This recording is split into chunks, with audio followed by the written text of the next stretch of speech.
Good afternoon, folks. I hope you guys are having a good day.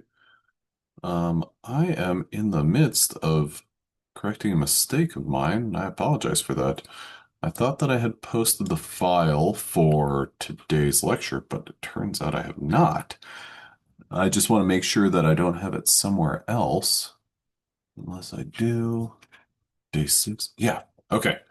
Never mind. I am good. So that is what I want to do. I'm just going to copy this right there. And you guys aren't seeing what I'm referencing, but you will see it in a second. Um, okay. So today is September 16th. 1 week from today, I'm going to share our class homepage. I got to get it in student view so you guys are seeing the same thing, or I'm seeing the same thing that you guys are to an extent. Um, Plug my tablet in. Okay.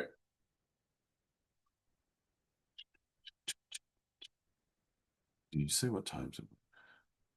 Okay. So I'm getting some questions and I'm going to answer them one at a time. Um, I got a private message from somebody just a little bit ago that was asking about, well, when are our exams? I don't see it on the syllabus. And to that, I would say, yes, that is correct. Um, I've got them posted as an announcement. So your exam dates are posted as an announcement that I sent out a couple of weeks ago, and it is titled Fall 2025 Exam Dates. Okay. So our exams are going to be September 25th, which is a week from Thursday, October 23rd, and November 20th. Those are the dates of our actual exams. So there you go. In addition to that, I've also got them displayed. This is our homepage right now, and this is September 4375. I just want to make sure that I'm in the right class, and that everyone's seeing the same thing that I am. Um, September, what we've got is, let's see, we are looking at the 16th, which is today. Then I've got it kind of in a calendar set up. There's September 25th, exam number one, practice exam, studying guide, learning objectives. Now, one thing that I added the other day was this link for learning objectives.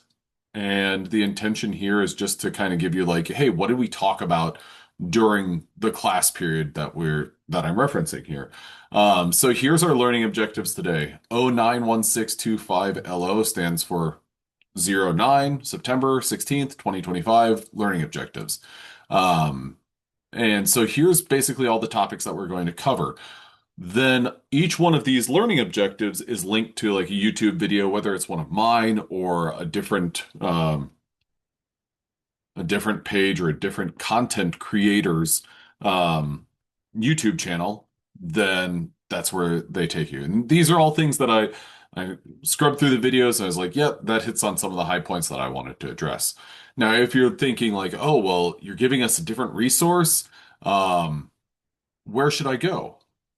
Well, the primary resource is going to be the basically my lecture, my slide decks that I give you guys. So that's going to be your primary reference point. I see. So that these are just kind of supplemental. They're intended to be kind of supportive and helpful, but don't take them as that's primary sources. Okay. Then I got a private message. Did you say what the times were? I remember you said something about having before or after class. Yes, so your exams, unless you've contacted me to arrange something different, your exam is going to be administered within the time that our class meets. Um, I always give a little bit of a buffer time before and after, so like 30 minutes or so. So the exam, let's say that it's scheduled from 12:30 until 1:50. It will open at 12 p.m. and it will close at, 2:20. Now, with that in mind, I'm going to have a set time frame for the exam, and that's going to be 60 minutes. So you'll have 60 minutes to take the actual exam. And I write exams to be taken in that 60 minutes. I'm not writing an 80-minute exam to be taken in 60 minutes. I'm writing a 60-minute exam to be taken in that time frame. Um, in the event, I've had a couple of people contact me about something separate. Hey, I need for whatever reason, can I have some sort of accommodation? I've worked with people, and so I'm glad to do so. If you have something that comes up, let me know and I can help you out. Will we be able to use basic scientific calculator, or are we limited to the one in Proctorio? You are welcome to use a simple calculator, a non-programmable, so a TI 83 or 82 or 89 or 92. Don't use one of those, but a four-function calculator or a scientific calculator is just fine, as provided that it's non-programmable. We're allowed a 3 by 5 card. Do we just show the card to the camera to avoid being flagged? Also, is it in front or is it front and back or one-sided? Yes, you can use front and back, and yes, the basically the first question will prompt you to say, hold up your card, show both sides for basically 3 to 5 seconds. I'll go with 5 seconds just for the sake of kind of completion. Um, how many questions are there? Well, the exam is still being written right now. I'm guessing the exam's going to be about, well, probably between 30 and 35 questions. Do you think Proctorio will flag me if I take the exam on campus since there will be people passing by? I'm happy that you're asking this question because Proctorio will notify me and it will be like, you got to watch this video. And that's a recording of you taking your exam. And it'll be like, 100% this person cheated. And then I'll look at the video and I'll be like, that person is working by themselves. They're making eye contact with their computer screen basically the whole time. Oh, and as it turns out, Proctorio flagged them because, yeah, there's lots of traffic behind them.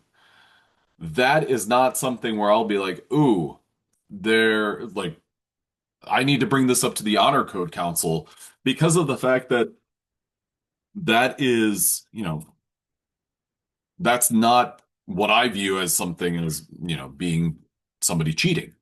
Um, so with that in mind, I want you to be absolutely clear. I want everyone to be absolutely clear that Proctorio does not assign you a grade. It does not decide whether or not you cheated and whether or not I have to contact the Honor Code Council.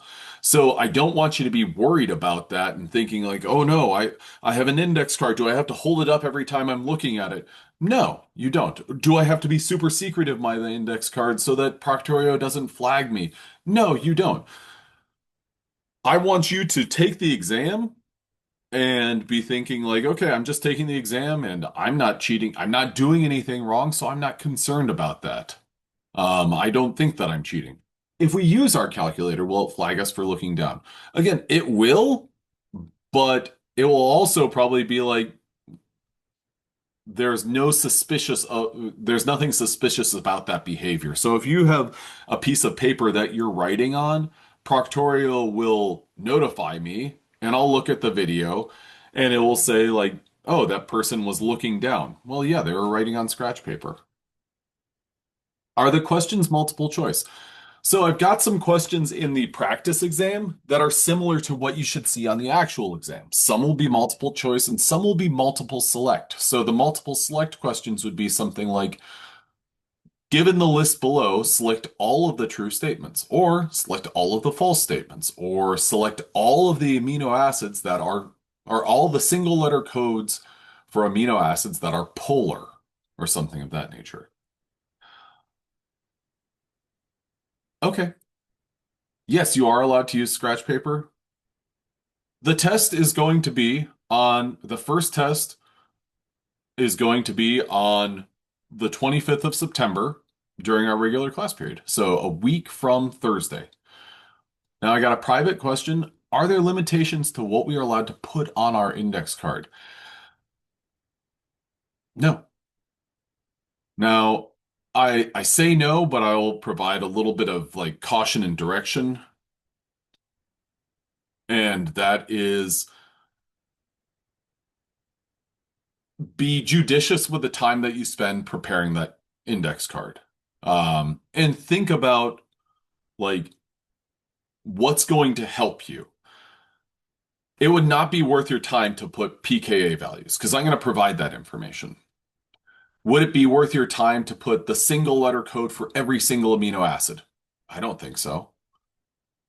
What do I think? Well, I think that the most valuable use of your time in terms of putting single letter codes would be, okay, well, I know that alanine has a single letter code of A. But what about, I always get tripped up about aspartic acid. That also starts with A. Oh, rats.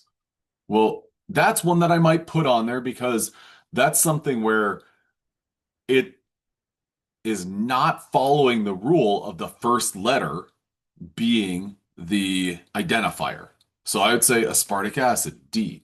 So between these two, I'd put aspartic acid, but I would not use any of the space on that card to put alanine because alanine is one that I can remember easily.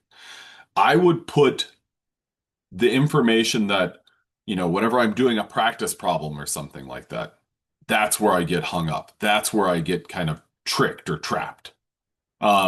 If I have trouble with, what sorts of interactions take place between different amino acid R groups, I'd include that. I'd be like, okay, aspartic acid and arginine, those will form an ionic interaction. Aspartic acid and histidine, that will be an ionic interaction. Okay, can you remind us what needs to be memorized regarding the amino acids and what will be given to you? What I will give to you regarding the amino acids is I will give you basically that. Let me make sure that I put it on our Canvas page.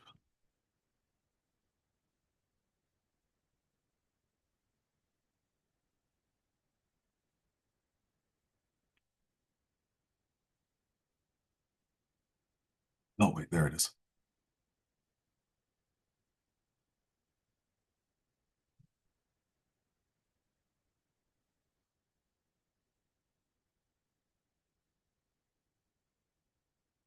Okay, here we go.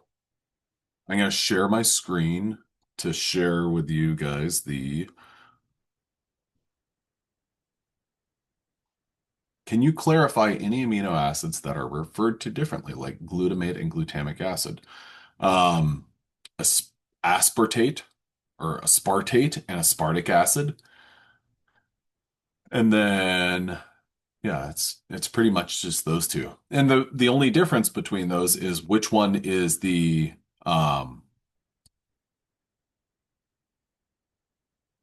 which one is the sugar, or sorry, which one is the acidic form and which one's the protonated form, which one's the deprotonated form. Okay, so what I'm going to give to you guys is basically a table that looks exactly like this. It will have all of the amino acids identified by their single letter codes.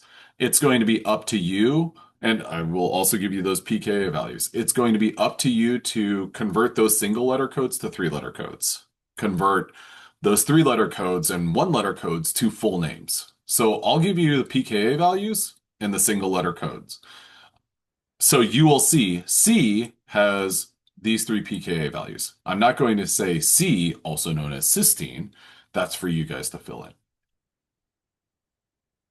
Does the practice exam tell us the right answers for the questions we get incorrect?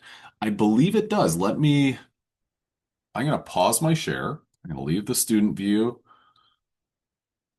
I'm going to go to quizzes, practice exam. Right now, the practice exam is up to 23 questions. I need to make one edit. I'm going to change that to 60 minutes because that's how long you're going to have. Um, yes, the practice exam will show you your correct answers after you've taken it. Just so you guys know, also, right now, with respect to the practice exam, um,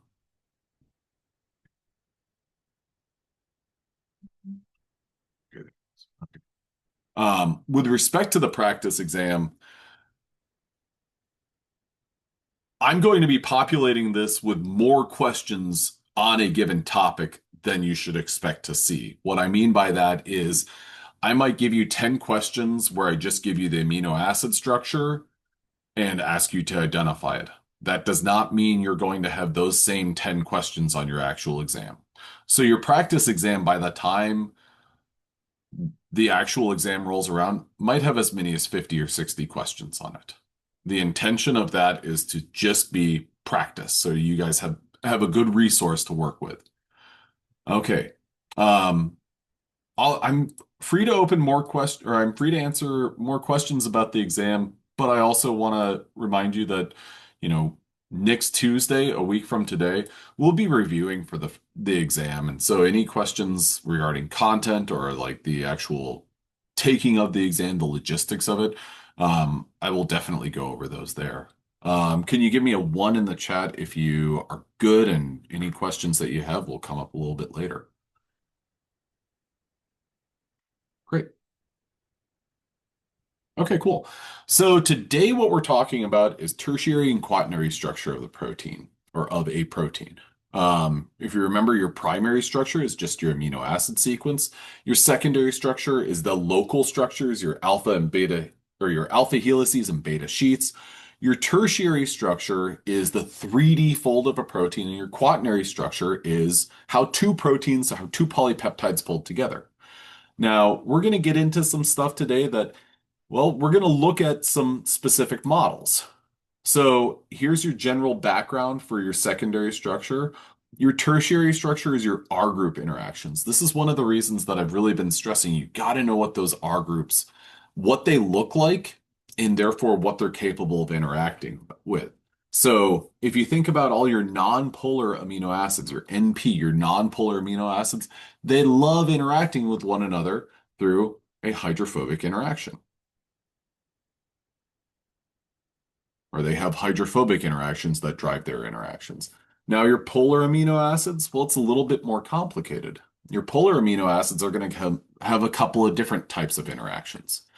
Now, as a little bit of a review for bonding, what we're talking about is intermolecular forces, intermolecular interactions.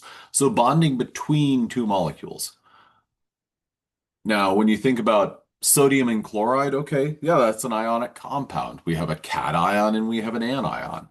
Now, in terms of, or in the language that relates to amino acids, we've got something like, let's see, D for aspartic acid, which is going to more than likely be an anion, which can interact with something like R for arginine. That would be an ionic interaction between two amino acids. Another would be D and K, and D and H. Now, that is so D and E are your most common amino acids that are going to be anions. Are they the only ones? No, they're not. If you remember one other amino acid, cysteine. Cysteine has a thiol group, and that cysteine can be negatively charged. It can be a sulfide ion. So that could be, we've got D, C, D, or E. That can all be anions that interact with these cations. Now, this ionic interaction, these are ultimately going to be pH dependent, because if you have aspartic at a pH of, let's say, 1, well, that's too low of a pH. Everything's going to be protonated, which means that C, D, and E, they're not going to be ions. They're going to, well, have hydrogens. They're going to be protonated, in which case they have no charge. So at a pH of 1, you're not going to have really any sort of ionic interaction. Now at a pH of 14, same sort of story. We'll also see ion dipole interactions. So for this, we might have something like a arginine, a positively charged ion, and something like, let's see, when it comes to a dipole, we might have something like a threonine or a serine. Same thing sort of goes when it comes to hydrogen bonding. Hydrogen bonding, threonine, and a serine are good candidates for hydrogen bonding because they both have hydroxyl groups. Now, these are the most common sorts of interactions. And so ion-ion interactions, we'll have those when we talk about R group interactions. Hydrogen bonding, same sort of story. Dipole-dipole and ion-dipole, we'll have those as well. Now, in addition to that, what's important about this is all going to feed into the organization of a protein. Has anyone ever heard of a globular or a fibrous or filamentous protein before? If your answer is yes, put a Y in the chat. So this is like everything in biology, everything in biochemistry. It's all about classifying the information and classifying things that are similar. Now, after this lecture, we will primarily be talking about globular proteins. Globular proteins are spherical or irregularly shaped. They typically are going to catalyze a reaction. They're going to be transport molecules.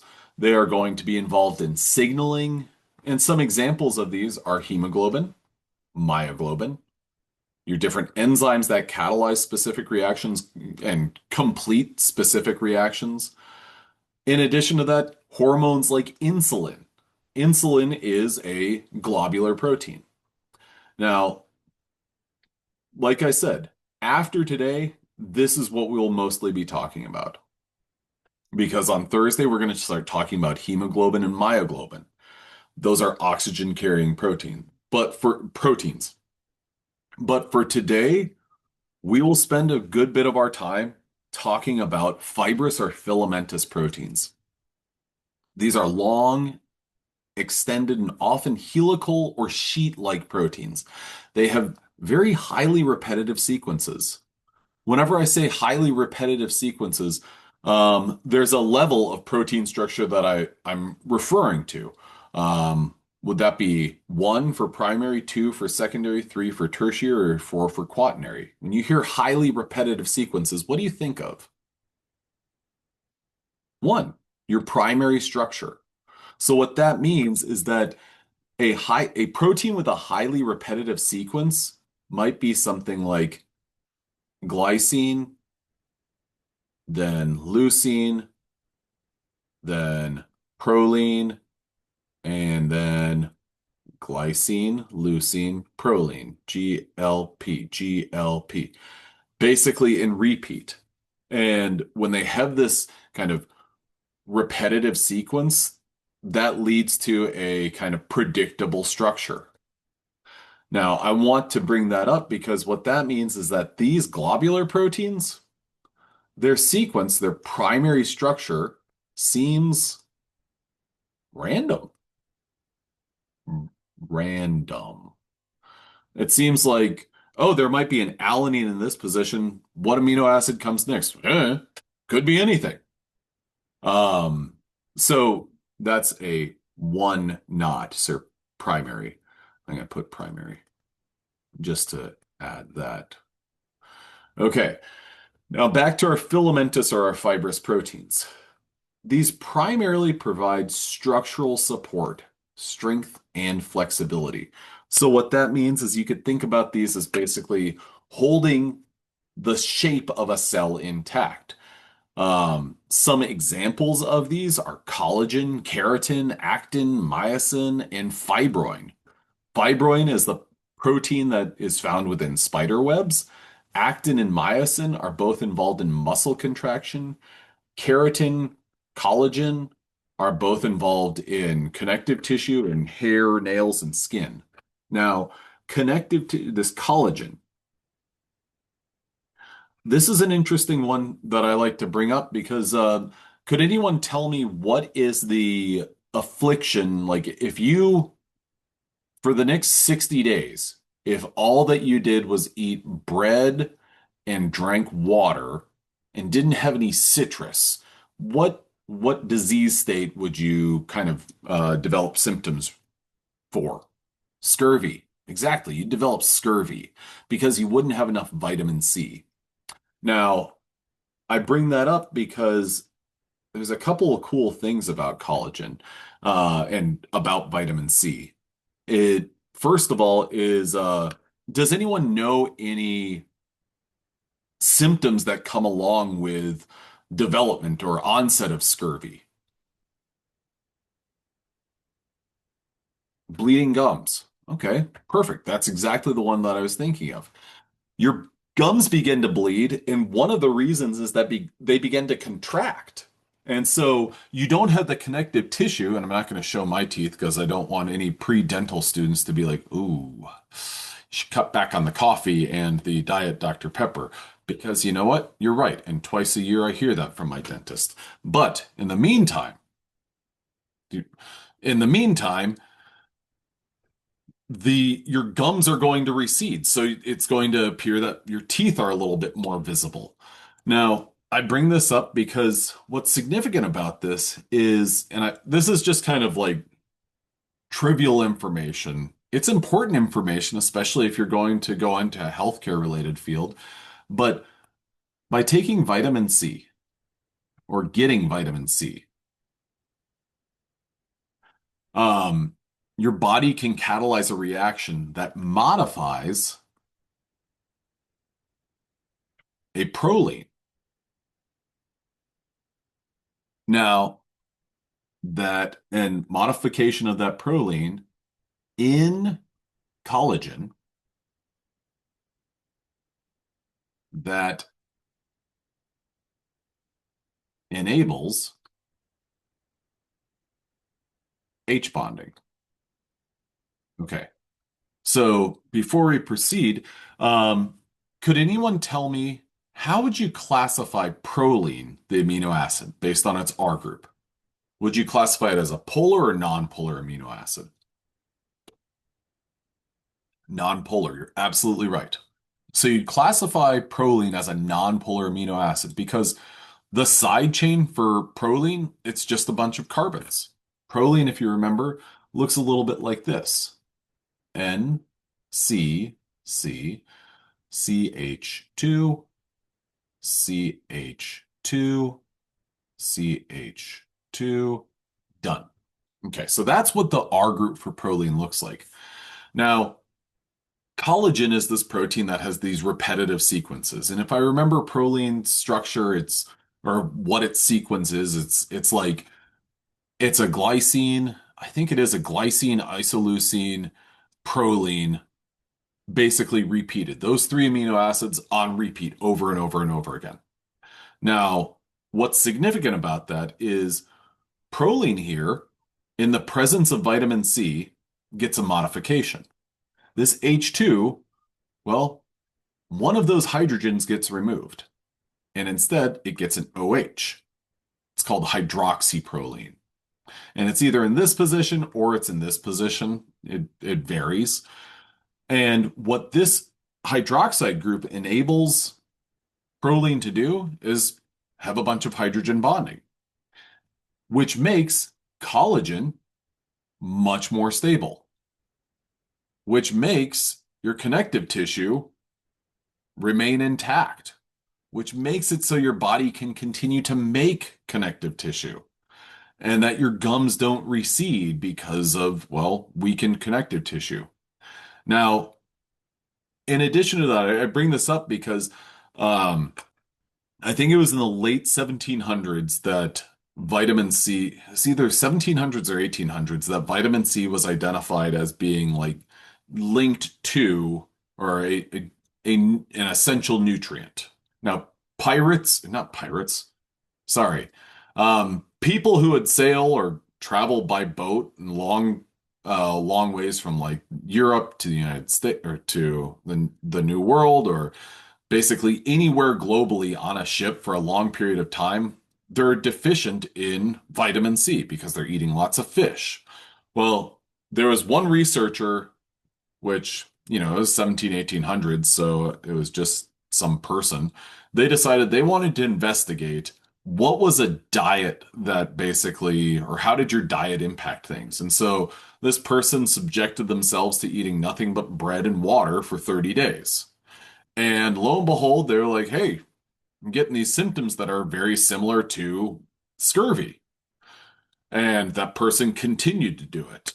And they ultimately died after like, I can't remember what the time frame was, but they died because they basically removed that nutrient, removed vitamin C.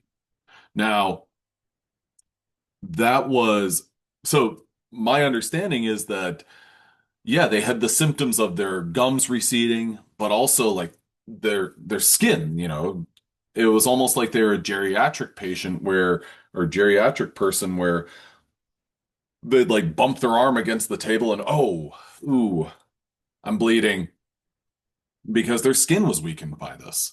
Um, so I just bring this up because, I mean, I think most people have heard of scurvy and they're familiar with it in that capacity. But here, right here, is the connection between an amino acid structure that we're familiar with, a nutrient, vitamin C, that we're also familiar with, and um, ultimately a potentially fatal affliction. So is that why vitamin C deficiency also makes your hairs all weird and corkscrew-like? I don't know. It's well, that would be probably a keratin related issue. Um, Now curly hair, from my recollection, relates to a cysteine-cysteine linkages, so disulfide bridges. Um, but there might be some of that. I'm not sure. Because vitamin C might be involved in like well, vitamin C, let me clarify. Vitamin C is an antioxidant. It's involved in oxidation reduction reactions, biological oxidation reduction reactions, which is exactly how we go from um, proline to this hydroxyproline through an oxidation reduction reaction. So it's possible that vitamin C contributes to that. Because my guess is that that weird corkscrew description that you're providing relates to formation of disulfide bridges or lack thereof. Um, and so if we're having a similar reaction where vitamin C is involved, then that's probably the similar result. Okay, so like I said, and I'm sorry for the side the detour there, but I think that it's a good one. It's an interesting one. It's also to me, it's a good cautionary tale of um, if you decide to do some sort of self-experimentation, you're like, I'm going to eat nothing but bread and water. Ooh, my gums have started to bleed a little bit. That is a good time for you to put a pause on that experiment and say, I'm going to add some more nutrients to my diet because my gums are bleeding, my skin is weak, and I feel horrible. So please, but also self-experimentation. Anyway, we'll go on from there. So now what we're going to talk about is muscle fiber. What I want to draw your attention to is this person right here. This person has muscles, just as anyone does, and their muscles are made up of a bundle of muscle fibers. Those bundles of muscle fibers, well, they're ultimately broken down to a muscle cell. Now, muscles are composed of bundles of single large cells, so very considerably large cells, so larger than, say, a bacterial cell. Now, muscle fibers are formed by cell-to-cell fusions, and they are going to contain multiple nuclei. So we've got nucleus here, but lo and behold, here's one nucleus, here's another one, here's another one, here's another one. So we're going to have multiple nuclei in a single muscle cell because we have these cell-to-cell fusions. Now, each muscle fiber contains many what are known as myofibrils. These are composed of repeating units called sarcomeres. These are bundles of actin and myosin filaments. Okay, so the proteins that we're going to be looking at are actin and myosin. Now, these proteins make up our kind of individual unit when it comes to a muscle cell known as a sarcomere. Okay. So I always kind of think about this from top down hierarchy, but I think that it's also good to think about it from bottom up. So your sarcomere is your basic unit. That sarcomere makes up, or multiple sarcomeres make up myofibrils, and then those myofibrils make up muscle fibers. Muscle fibers make up a muscle, in which case we have then a relationship to a function. Okay, so we're looking at this with respect to actin and myosin filaments. These are our fibrous or our filamentous proteins. Now, a myofibril, these are our muscle fiber components. So this right here is a image of multiple sarcomeres, multiple of those individual units. What I want to draw your attention to with respect to this is I want you to be looking from this boundary to this boundary, and everything within here is our single sarcomere. So next to one sarcomere is another sarcomere. Consider them to be kind of neighbors. Now, these sarcomeres are composed primarily of the proteins actin and myosin. Okay, so actin and myosin are filamentous or fibrous proteins made up of repeating amino acid sequences.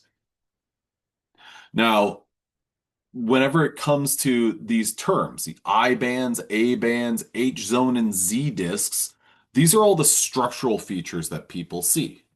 So, what I'd like to draw your attention to is on the left-hand side here. This is an I band.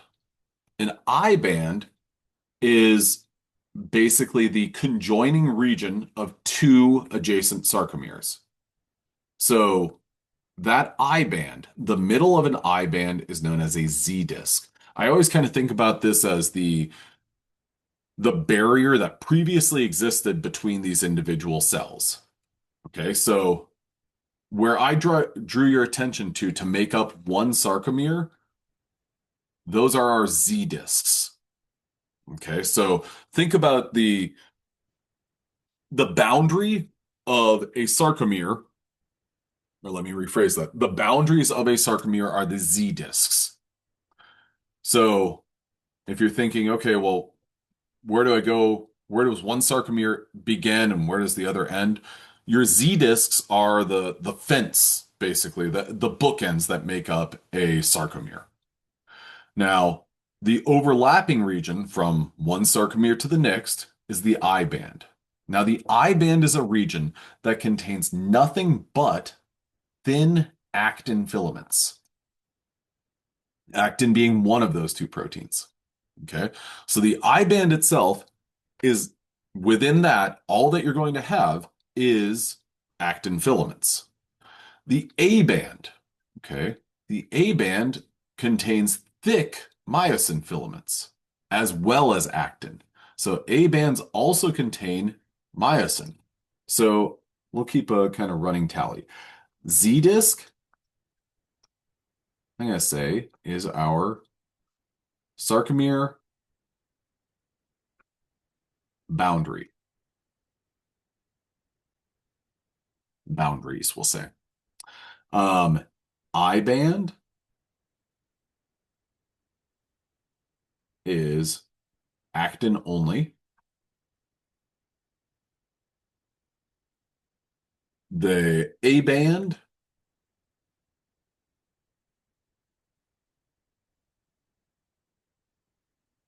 is actin plus myosin.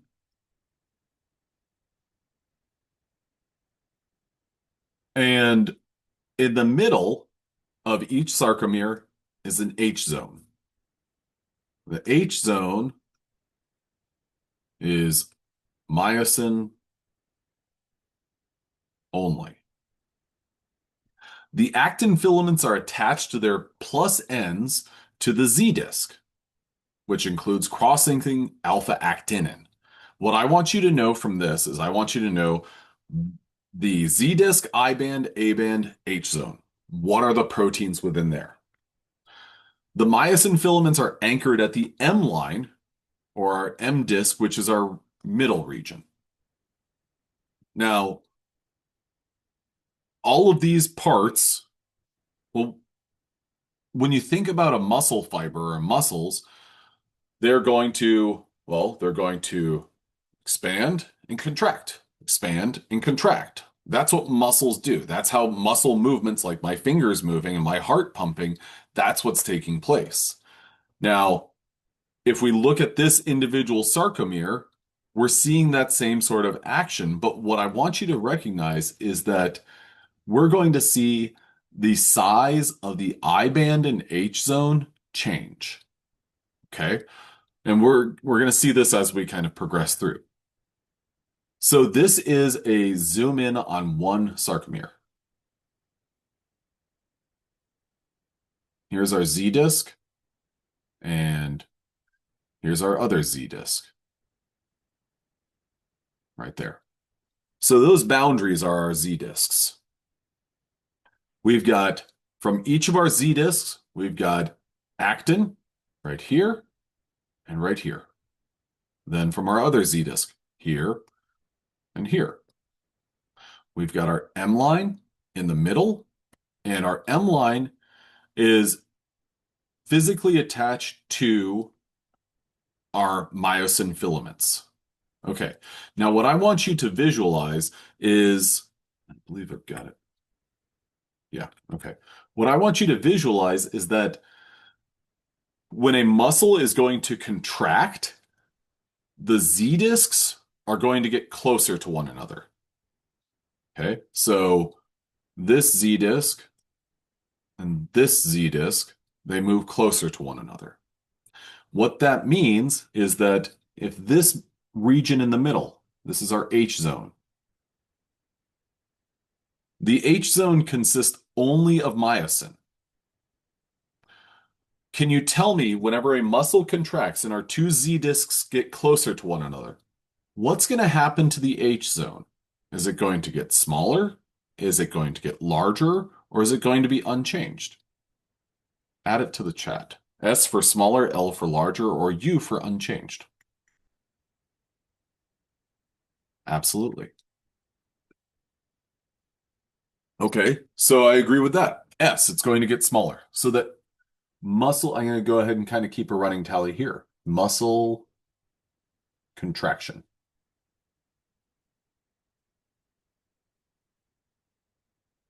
H zone shrinks. Okay, now I'm going to go back just so we can kind of revisit some of the other terminology. We have the I band. The I band is actin only. So the I band, one side of the I band is from basically here to here.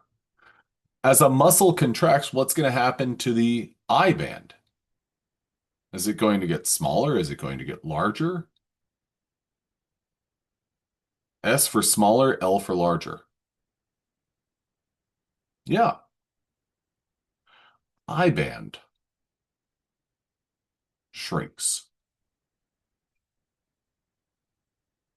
Now, if you're looking at that and you're thinking, oh, I'm having trouble wrapping my mind around that. When the muscle contracts,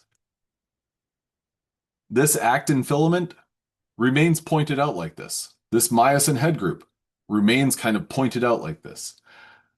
When a muscle contracts, this right here, where I put that X, gets closer to the Z disc. The myosin, I'll say myosin end, approaches the Z disc. The Z disc. What does that mean for the actin end? What does the actin end approach? Add it to the chat. So what is this right here approach? Well, the H zone is a region. So now I'm thinking about what's one specific like anchored point. The M line, that's what I was going for. So actin end approaches the M line. Okay, so that's what happens whenever a muscle contracts. So is the M line just the middle point there? Yep. Now, when a muscle relaxes, the opposite of all this happens. The H zone expands, the I band expands, the myosin end retracts from or moves away from the Z disc, and then the actin end moves away from the M line.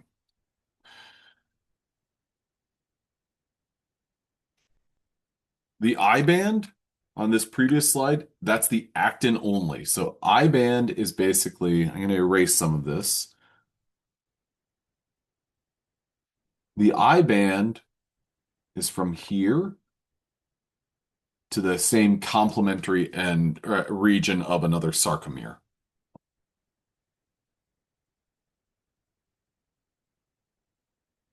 Okay. Now, to hold all of this intact and to hold all of this in place, there's a pair of other proteins. These other proteins are kind of supportive proteins. One of them, will we be given a picture like the one on the previous slide and need to know how to label it? That's a great question. Yeah. And I wasn't saying that in a snarky, ooh, I don't know. I mean, that would be a way that I would ask this sort of thing. Are the M line and the M disc the same thing? Yeah. Consider the M line or M disc to basically be interchangeable terms for the middle of a sarcomere.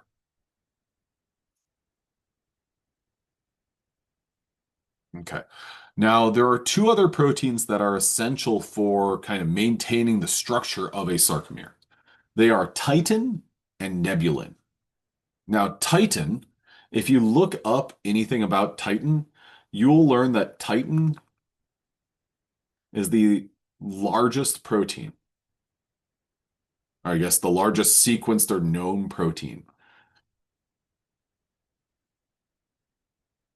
Sorry, I know you're trying to move on, but the A band is just the dark shaded region.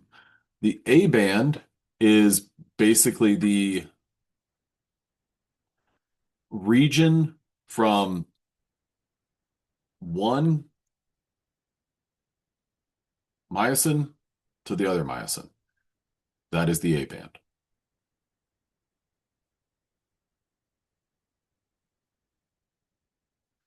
So I think what you're kind of asking with that is um, the A band includes the H zone.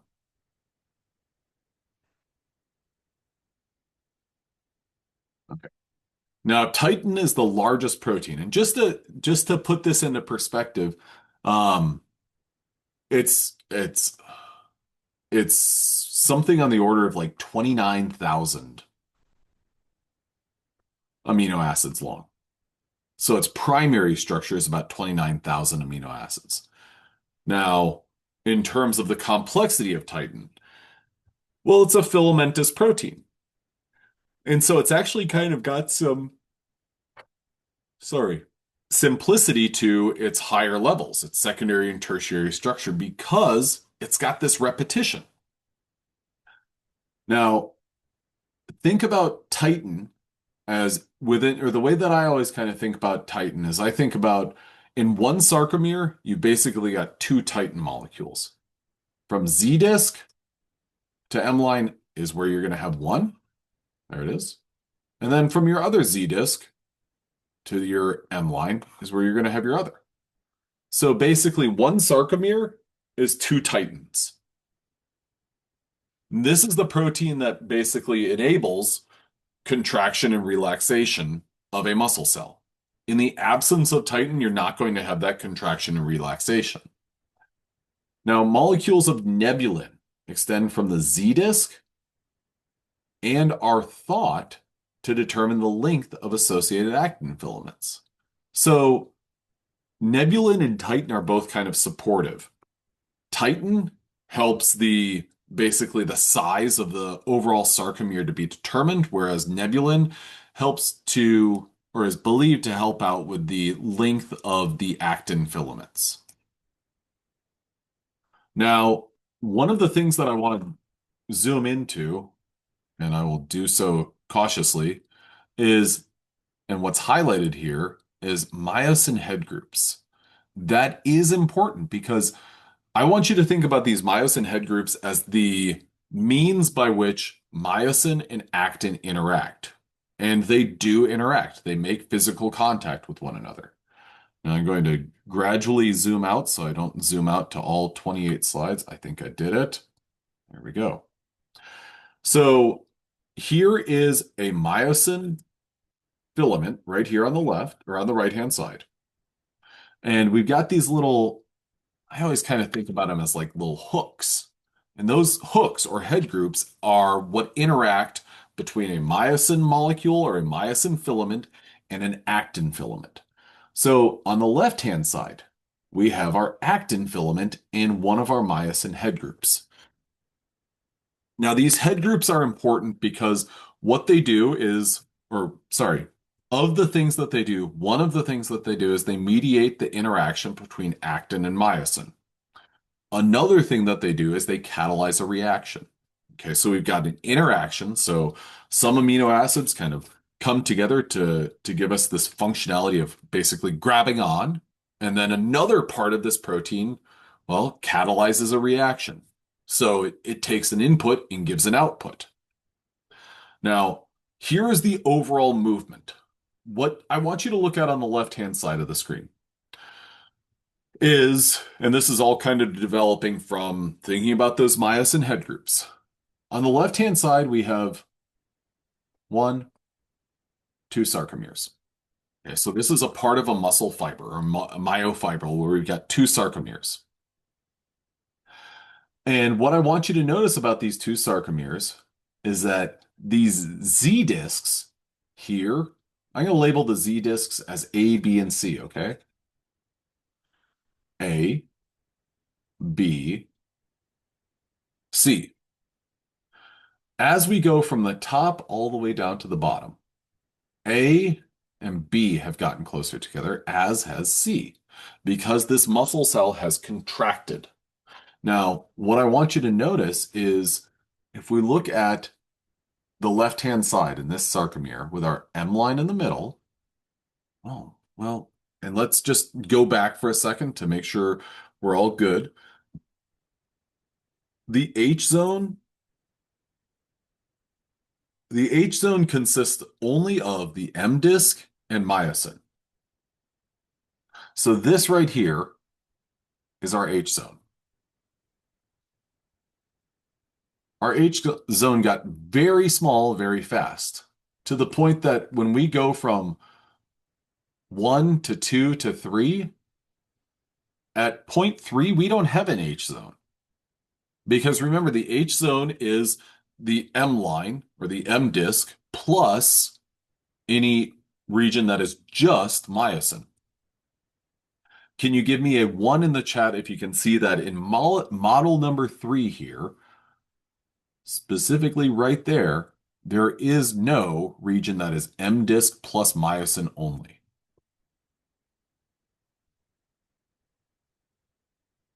Great. Now, same thing goes for 4. Okay, but let's go on to look at some of the other regions. The A band. Well, the A band stretches from the end of myosin to the end of myosin. Let's look at that. Okay, I'm going to label 1 and 2. 1, 2. 1, 2. 1, 2. It's kind of tough to see this, and it's a little bit influenced by how the picture has changed, but I want you to recognize that that region from point 1 to 2, the width has not changed at all. So what is our A band never changes in size as our protein contract or as our muscle contracts.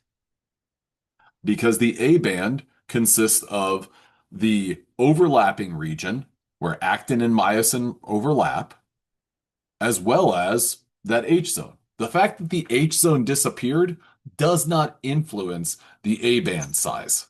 Can you give me a 2 if you understand that?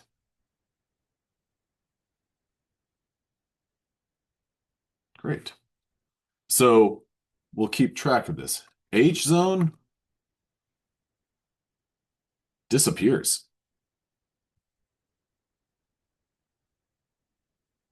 And I hope that this makes sense, but the A band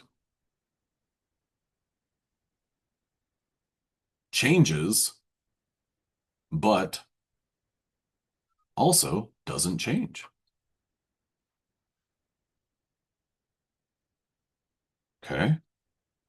And what I mean by that is it changes because it's not just, or sorry, it changes because the H zone disappears, but it doesn't change because, well, that's not the limitation of the A band.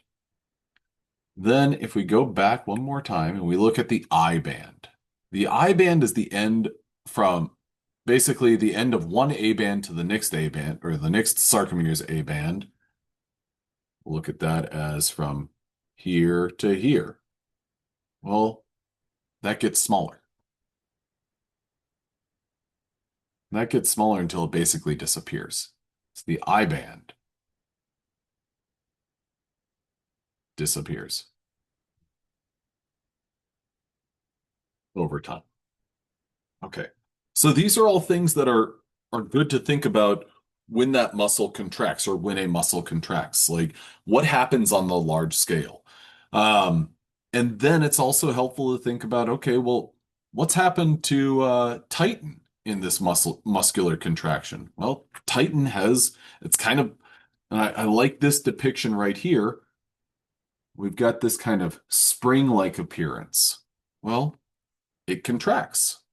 It springs and then it springs back. So it expands and then it springs back. And so effectively, what has happened with Titan here is that it hasn't gotten shorter in terms of the number of amino acids, but it has gotten shorter in terms of the space that it occupies. Oh, rats. Okay, sorry, I'm going too far into. I'm not going too far into this, but I'm just losing track of time. Sorry about that, everyone. Um, can you give me on a scale of, say, 1 to 3, 1 with, hey, I think I'm keeping up with it, and a 3 of, I'm completely lost. Where are the amino acids?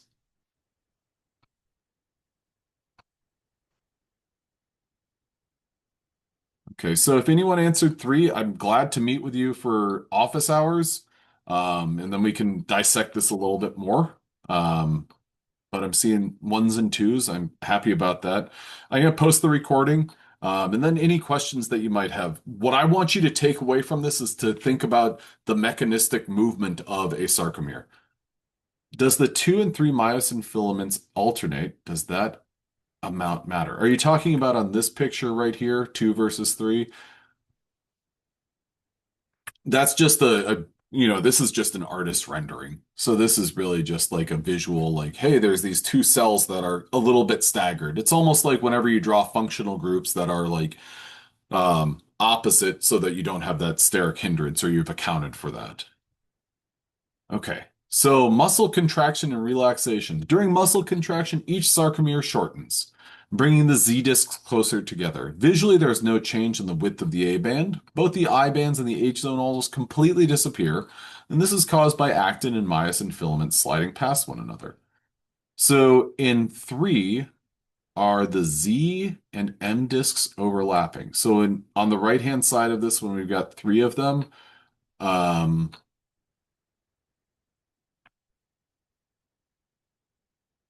the Z and M discs overlapping. I don't really understand the question. So I see, here's a Z disk, here's another one, and here's your M line. The one with the arrow. Okay, so this right here. Um, no, the third one. Okay, that one. So the Z disks and the M line, the Z disks and the M line remain. Okay, so Z disk, Z disk are overlapping. I don't really understand the question. I'm sorry about that. I guess if you're I asking about guess how I'm sorry. I guess I'm asking like you see like in the middle where it's overlapping, like where the M line is, like you see how like the discs are kind of sitting on top of each other. I was just asking like what exactly like is that overlap? Like what discs are overlapping in that middle area? this region right here or Yeah. this region right here, those are just your actin filaments that are overlapping. Actin filaments from adjacent Z disks are kind of overlapping. Okay. Okay. That was my question. Thank you. Okay, sure. Um, the actin filaments move into the A band and the H zone. Then here's the actual like mechanism of this movement. So here's that myosin head group that I was talking about. That is attached to an actin filament. Now, what myosin is going to do is, and this is a molecule that we haven't talked about, I don't know that I even mentioned it, but it's something that you probably are familiar with, and that is ATP. Seen here, depicted by this, or depicted as this little yellow triangle. ATP, adenosine triphosphate. If you've taken a biology class before, if you've heard those letters put together before, you've probably also heard of the mitochondria, which is the powerhouse of the cell. I like that because that's almost muscle memory by this point. And if it's not muscle memory for you, then okay, that's fine. Um, but ATP is basically I remember in high school, I referred to it as the energy currency for your cell. So ATP is what's going to drive um, your molecule's functionality and or drive your cell's ability to do something. So this myosin head group, what it's going to do is whenever it binds to ATP, it's actually going to go a slight change, or it's undergoing a slight change. And this is important because a protein shape, or also known as its fold, is really important for its functionality. You could kind of think about it as like, um, or I always like to personify things and say, okay, well, right now, my right hand is holding on to this bottle of vitamins. And so my hand would be similar to the myosin head group. This bottle of vitamins is similar to the actin filament. Now, my red pen here is going to come in and it's going to be bound by my myosin head group. My myosin head group, in the process of binding to this red pen, is going to release this bottle of multivitamins. So essentially, my hand, the myosin head group, whenever it is binding to something else, well, it's going to kind of lose interest almost in what it was binding. So that release that's depicted right here is because the protein myosin now has an affinity for ATP and no longer has that same affinity for actin. Now, what's going to happen is the head group, that myosin head group, is going to pivot and bind to a new section of actin. So the way that I always kind of visualize it is think about the myosin head group as being bound to, let's say here, I'll use my watch as a reference point. So myosin head group binds ATP. Then my left arm, this one right here where I'm moving my fingers, is the actin filament. What's going to happen is this head group is going to make a minor adjustment and it's going to elongate and now bind on the opposite side of my watch or further down that actin filament. Okay, so initial, bind ATP, release. Extend, bind to another location, which is going to continue to happen. And it's going to continue processing down. And what I mean by processing down is it's basically going to bind, release, and it's in that process, it's almost like it's playing a game of tug of war where think about your hands as the myosin head groups. You grab onto the rope and you're pulling, pulling, pulling, pulling. The myosin head group is much like your hand that is grabbing to different positions on that rope to pull it closer to you. That actin filament is pulling closer. And could you tell me what is that actin filament bound to, or what is it anchored to? I'll give you a hint. It's a disc. The Z disc. What is the myosin anchored to? The M line or the M disc. So this binding of ATP, this pulling, is going to bring our Z disc and our M lines closer to one another. Could you give me a one if you understand and follow that? Great. So this is going to be a repetitive process, which is going to get those Z discs closer to one another. So this is kind of all of that put into place and how, or all of these steps kind of thrown together. Now, that motion is going to cause this contraction. Calcium is an important ion in all of this. Now, tropomyosin is a protein that binds lengthwise along actin filaments.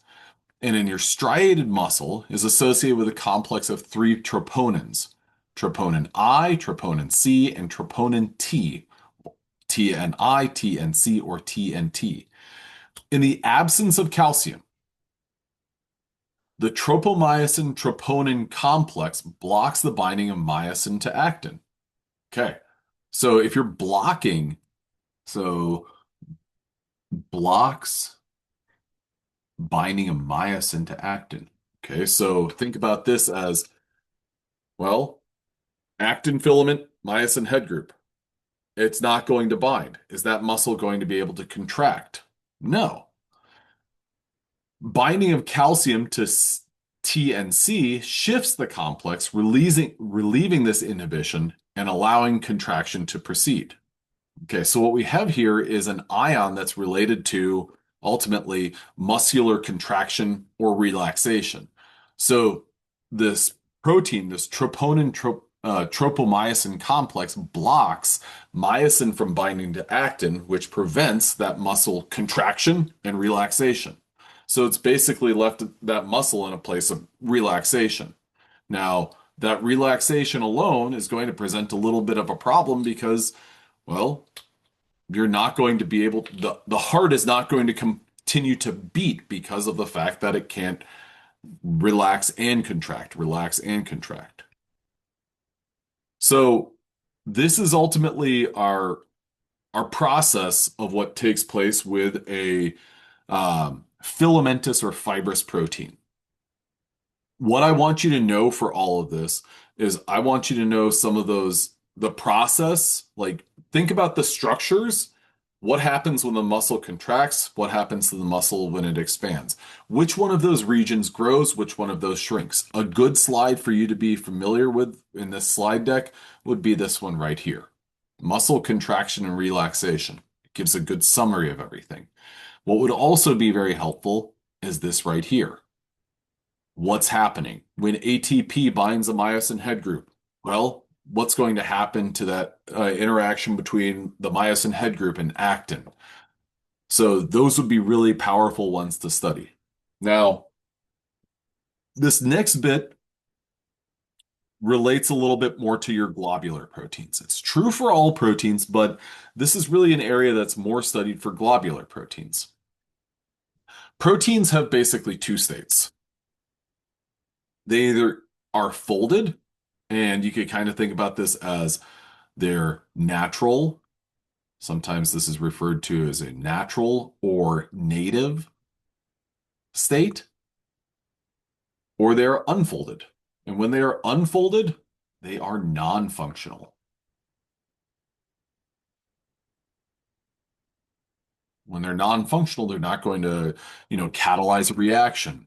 Um, Unfolded insulin isn't going to be good for you. It's not going to help your body metabolize sugars. Now, with that in mind, most of the proteins that are in your body, they're properly folded. They're going to be carrying out the reactions that you want them to be carrying out. Unfolded proteins, chances are slim that any proteins within your body are going to be unfolded. Has anyone ever heard of a misfolded protein? Add a 2 to the chat if you've ever heard of a misfolded protein. Now, for anyone who answered 2, would anyone care to say in what context they've heard of a misfolded protein? And it is a disease state, and if you have a disease state to mention, prions and mad cow diseases, those are great examples. Um, and there's lots of afflictions that people experience related to protein processing and a misfolded protein not being kind of dealt with properly. Um, Now, when we're talking about proteins, the first thing that we want to look at, and we're talking about globular proteins, the first thing that we want to look at is denaturation. How do we talk about a protein in a laboratory setting and relating the folded and the unfolded state to one another? Now, one thing is that denaturation is a way in which a protein can be converted from its folded to its unfolded state. Now, a protein in its folded state is going to look like this. Now, just to give you guys kind of a model to think about, this model is hemoglobin, which we denote as HB. Hemoglobin is a popular model protein to study for protein structure because it has lots of important elements to it. The first thing is that these different colors for the different polypeptides, it's by design. Hemoglobin is a tetramer. That means it's made up of four individual subunits. Now, this visual right here is pretty accurate of what you're seeing. Now, when a protein is unfolded, one way in which a protein can be unfolded is by heating it up. So when you heat it up to, 100 degrees Fahrenheit, well, it's going to misfold or it's going to unfold because what's going to happen at certain higher temperatures? Interactions are going to be broken. Hydrogen bonds are going to be broken. Now, when it comes to protein structures, 3D structures, and different interactions, this is a super powerful slide for you to be familiar with because it shows the ways in which different R groups can interact with one another. And I want you to think about this in terms of all of the different proteinogenic amino acids that you know. Could anyone add to the chat the single letter code that corresponds to the two amino acids or the amino acid that makes up a disulfide bond? I say two amino acids, but it's one, and there's two of them. Absolutely. C for cysteine. You're right. Now, this is the one covalent bond between two amino acids, two amino acid R groups.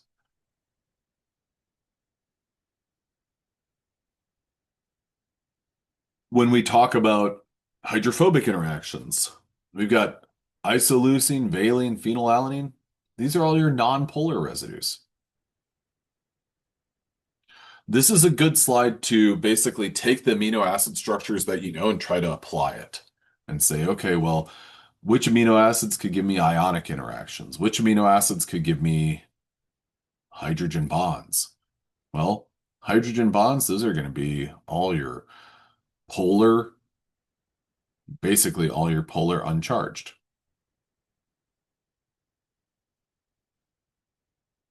So taking amino acid R group structures and applying it to this slide is going to be a very good idea in order to help you study. Now, these R group interactions, there's a bunch of different ones. Hydrophobic interactions, hydrogen bonding, ionic bonds, disulfide bonds, van der Waals interactions. These hydrophobic interactions that I highlighted right here between your nonpolar residues, typically, well, nonpolar residues, do they want to be near or far from water? N for near, F for far. They want to be very far from water. Okay.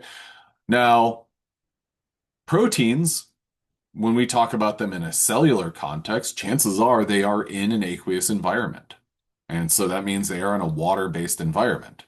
So the only way that they can really be far from water is if they are packed into the interior of a protein. So that's why we've got hydrophobic interactions, our core packing interactions. So these are AAs in kind of the core of the protein. Hydrogen bonding, stabilizing polar regions. Okay, well, do you think that amino acids involved in hydrogen bonding are scared of being out exposed to the water or exposed to the aqueous environment? No, they're fine with it because they'll interact with the environment. They'll also not interact with the environment if they have a stronger interaction. Ionic bonds, your salt bridges between two different residues. Arginine and aspartic acid being good candidates. Well, they're going to be fine on the surface. And then your covalent linkages are also going to be fine on the surface. So these right here, think about these as surface exposed. And what I mean by that, just so Um, we're talking now about globular proteins.